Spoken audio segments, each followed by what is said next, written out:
Sekarang kalian mengatakan bahwa kita akan mendengarkan aspirasi dari masyarakat. Kita akan melaksanakan aspirasi dari masyarakat tanpa menjelaskan aspirasi apa yang kalian maksud, aspirasi apa yang kalian dengar dari masyarakat. Sudah terlalu banyak kata-kata kosong, janji-janji kosong yang dilemparkan kepada kita semua dan tidak ditepati. Tapi kali ini kita menuntut kalian untuk punya akuntabilitas, untuk bertanggung jawab dengan kata-kata kalian bahwa kalian akan melakukan aspirasi dari masyarakat. Bagaimana anggota parlemen yang berjumlah 580 orang dibayar dari pajak masyarakat itu tidak berhasil mendengarkan aspirasi masyarakat, sementara gerakan-gerakan di sosial media yang tidak dibayar oleh siapapun yang terjadi secara sukarela bisa mencapai pergerakan yang seperti ini. Harusnya kalian semua merasa malu dengan apa yang terjadi di situasi Indonesia saat ini. Akan kita perjelas apa tuntutan kita. Kita mau kalian bertanggung jawab dan bertingkah sesuai dengan apa yang kalian janjikan. Kali ini kalian tidak bisa lari dan tidak bisa berkilah lagi.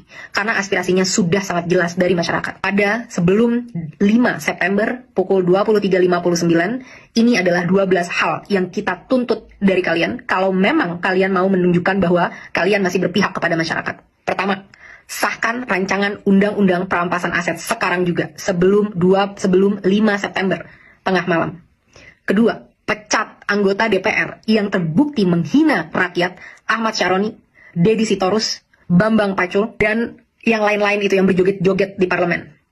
Mereka yang hanya mewakili kepentingan partai politik dan tidak kredibel untuk merepresentasikan kita, apalagi membuat kebijakan-kebijakan. Kita minta KPK, pahlawan kita, untuk segera cek seluruh harta dan aset mereka. Apakah itu didapat dari uang yang benar-benar legal atau ada permainan-permainan dari harta-harta tersebut. Crazy rich itu tidak mungkin bisa sekaya itu tanpa melakukan hal-hal yang tidak dibenarkan secara hukum. 3. Bebaskan pihak-pihak yang kalian tahan karena menyampaikan aspirasinya. Jangan salahkan semua terhadap masyarakat. Kalian juga harus bisa refleksi kenapa masyarakat bisa sampai semarah itu.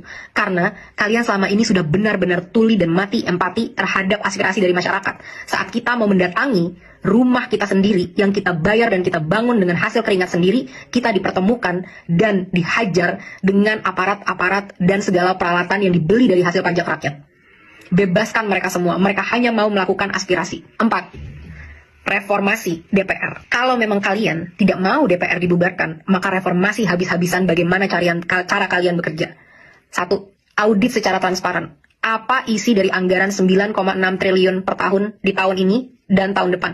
Apa itu? Setiap sennya kita mau tahu dengan jelas. Dan setelahnya, setelah 7 hari, kita mau kalian laporkan penyerapan anggarannya setidaknya setiap bulan kepada rakyat. Kita mau tahu apakah investasi kita itu benar-benar membuktikan dan memberikan kesejahteraan, atau ini semua hanya investasi bodong untuk kepentingan-kepentingan pihak-pihak tertentu. 2. Rampingkan segala anggaran. Tidak ada tunjangan-tunjangan ini, itu, tunjangan beras, dan lain sebagainya.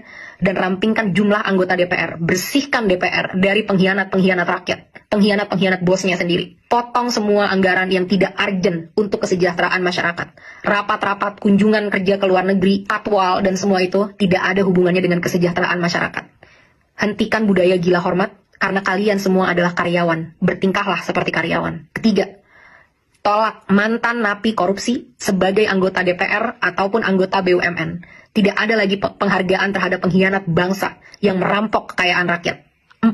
Hapuskan semua perlakuan istimewa yang menciptakan kesenjangan antara rakyat dan parlemen, yang membuat parlemen mati empatinya dan tidak mampu membuat kebijakan yang berpihak kepada rakyat. Contohnya, bayar pajak tidak boleh lagi ditanggung oleh APBN, harus ditanggung oleh individu. Kita tidak mau lagi melihat ada pengawalan khusus terhadap anggota parlemen.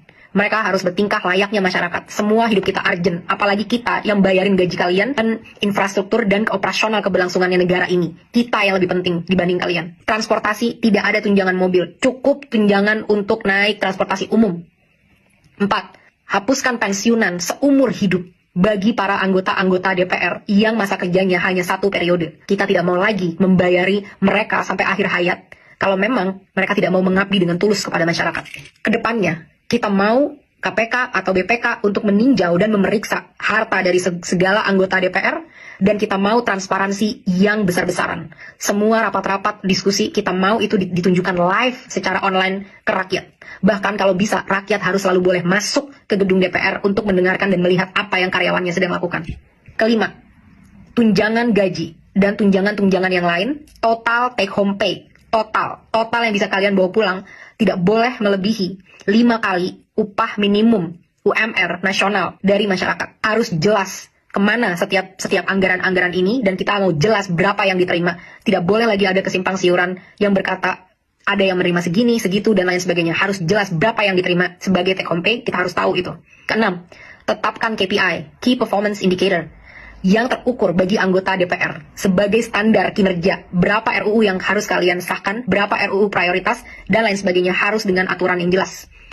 Kedepannya, evaluasi dan pecat anggota-anggota yang tidak bisa bekerja dengan benar, yang tidak datang saat-saat rapat, yang tidak bisa menghasilkan RUU yang diminta oleh rakyat. Laporkan semua progress, achievement, challenges secara berkala kepada rakyat. Kita berhak tahu apa yang terjadi di dalam ruang DPR. 7. Audit secara menyeluruh terhadap BUMN untuk memastikan profitabilitas. Kalian bisa tahu apa yang kira-kira mau diambil untuk ini, tapi BUMN kita rugi puluhan triliun setiap tahun. Satu BUMN. Saat banyak BUMN-nya berapa ratus triliun yang dirugikan oleh BUMN ini. Benar-benar tidak capable dalam memanage usaha badan milik negara. Karena komisarisnya hanyalah untuk tukar-tukaran kursi, negosiasi, kekuasaan dari partai politik, tapi bukan diisi oleh orang-orang yang kredibel di bidangnya. 8. Batalkan rencana kenaikan pajak yang sudah sangat memberatkan masyarakat, termasuk rencana kenaikan BPJS kepada masyarakat. Berhenti mencekik dan memeras kita, saatnya kalian bekerja. 9. Adili pembunuh pahlawan kita, Afan, seberat-beratnya. Aparat harus tahu konsekuensi apabila mereka menggunakan power di jalan yang salah. Negara harus menanggung dampak dari semua ini, karena semua ini terjadi karena kegagalan kalian menanggung keluarga dari Afan. Lengserkan Kapolri. Kapolri telah gagal memberikan komando untuk melindungi masyarakat. 10. Berikan standar gaji yang layak terhadap pahlawan bangsa kita, guru-guru di Indonesia, termasuk juga nakes-nakes di Indonesia. 11. Reformasi kinerja kepolisian habis-habisan. Mereka harus profesional, berpihak dan berempati kepada rakyat, punya kemampuan emosi yang baik, sehingga tidak menyalahgunakan senjata sebesar itu yang mereka punya. Mereka di sini untuk melindungi rakyat, bukan untuk membela kepentingan penguasa. Saat kasus-kasus terjadi, banyak banget yang loyo, lama, dan lain sebagainya. Tapi saat itu tentang demonstrasi, betapa canggih alat-alat yang kalian punya. Betapa banyak amunisi yang kalian punya untuk ditembakkan kepada masyarakat yang membayar gaji mereka setiap hari. Reformasi ini semua. Aspirasi sudah sangat jelas. Kalian punya 7 hari untuk bisa mewujudkan ini kalau memang kalian pantas memegang kedaulatan rakyat. Kita akan buktikan bersama-sama apakah kalian mampu dan benar-benar capable dalam melakukan ini, atau benar apa yang memang kita inginkan untuk membubarkan DPR. DPR tidak harus bubar kalau kalian benar-benar bisa bertanggung jawab dengan kekuasaan kalian dan menampung aspirasi rakyat. Jangan sampai ada lagi darah-darah dari pahlawan-pahlawan demokrasi kita yang bercerceran di jalan. Jangan sampai ada lagi intimidasi-intimidasi untuk orang tidak bersuara di negaranya sendiri. Hentikan segala intrik-intrik politik yang menjijikan dan busuk ini. Mulai bekerja dari sekarang. Buktikan 7 hari dari sekarang, mampukah kalian bertanggung jawab, pantaskah kalian digaji dari duit masyarakat.